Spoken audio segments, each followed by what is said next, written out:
Kevin McCarthy was sworn in as Speaker, did you subpoena his records? I don't recall, but those two things had nothing to do with one. It was 16 days after. Two different congressmen, one mission: to find out if Jack Smith's investigation is actually legal. Watch Brandon Gill and Steve Cohen corner the special counsel on live TV. Mr. Smith, in January of 2023, did you subpoena then Speaker of the House Kevin McCarthy's toll records?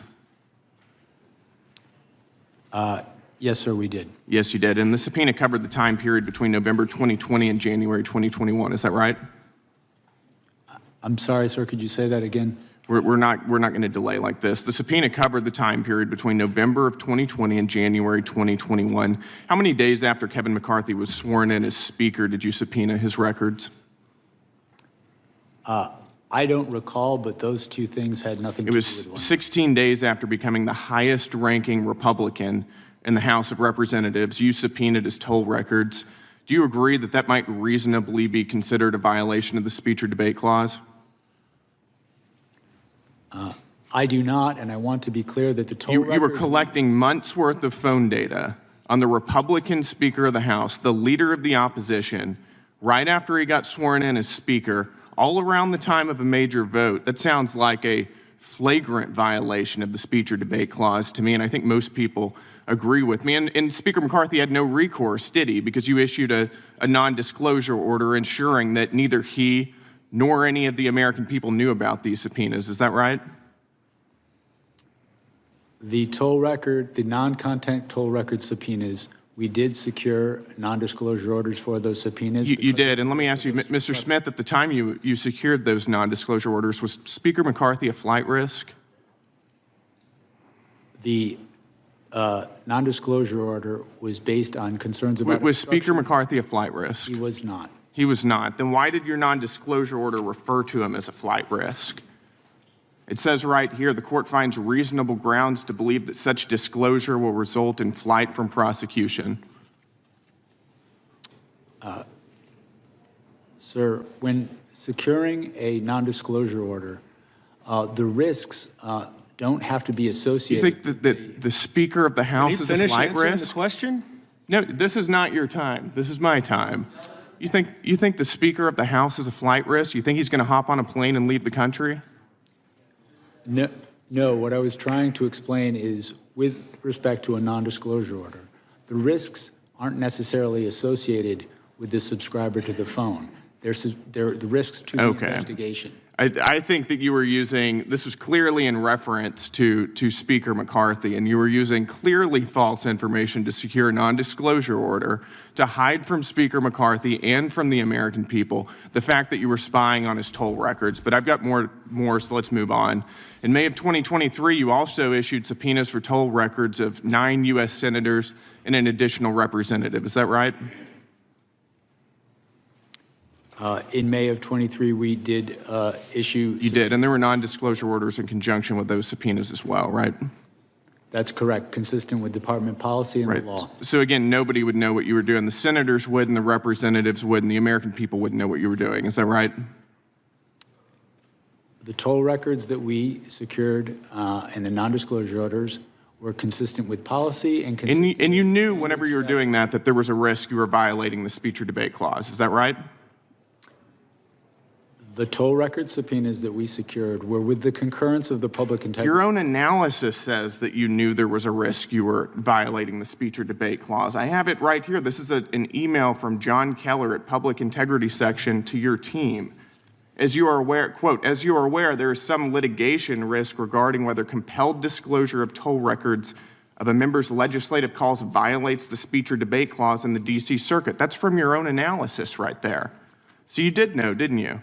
Sir, with respect to the item you just put up on the screen, the last sentence states... oh, we're going to get to the last sentence. Okay. We're going to get to the last sentence. And you cite case law in here, quote, the bar on compelled disclosure is absolute. Is that right? Or do you think that you didn't have to abide by that precedent?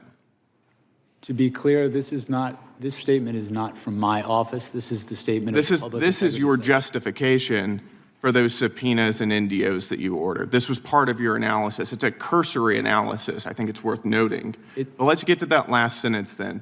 Quote, given my understanding of the low likelihood that any of the members listed below would be charged, the litigation risk should be minimal here. In other words, you're using a novel legal theory, which you knew was novel, has never been tested by any court. You're not charging any of these members. Nobody's going to know about it because you issued NDOs. Nobody's going to sue about it, so who cares? We're going to do it anyways. I mean, you walked all over the Constitution throughout this entire process. Mr. Chairman, the gentleman's time has spying expired. on members of Congress, and you know it. It's absolutely disgraceful. The time. I yield back. Gentleman yields back.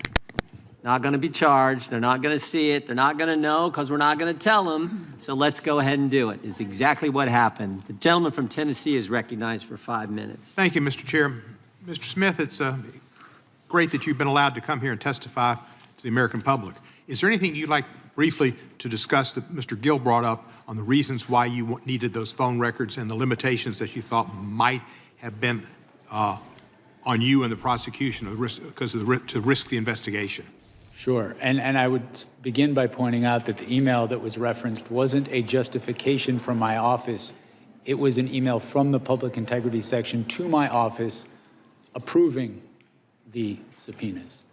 The subpoenas that we secured with non-disclosure orders from a judge because I had grave concerns about obstruction of justice in this investigation, specifically with regards to Donald Trump. Not only did we have the obstruction of justice that we were investigating in the classified documents case, but I was aware during the course of our investigation of targeting of witnesses during the course of the conspiracy itself. There were election workers who had their lives turned upside down and received vile death threats because they were targeted by Donald Trump and his co-conspirators. I had a duty to protect witnesses in this investigation. That risk, that threat to witnesses was only confirmed when we went forward in this case and Donald Trump suggested that one witness should be put to death and then also issued a statement to the effect of, if you come after me, I'm coming after you. In my mind, I can't think of a more direct threat to witnesses and individuals involved in that proceeding. Given that sort of threats, it was, in my view, completely appropriate to protect the integrity of the investigation, to protect against destruction of evidence, and to protect the witnesses in our case. And just make clear, you did not see any of the discussion. There was not any, it was just the content that they made a call to the president and vice versa, but nothing about any content whatsoever. That's correct. A toll record subpoena gives you who a call is from, who it is to, and the length of that call. It does not tell you the content of what people are speaking about. You felt that you had a case that was one that you would win beyond a reasonable doubt, no moral certainty. Is there anything in your facts that you had that you would have used at trial that you believe has not been presented to the public in the past or have been misrepresented to the public? Is there anything? Essential facts that you had that you felt would have resulted in a conviction of the president on the charges that he was indicted upon?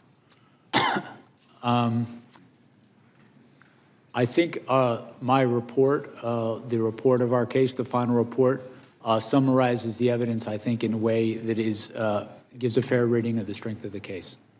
And you have no question but have been successful before jury? My review of the case, I came to the conclusion we had proof beyond a reasonable doubt.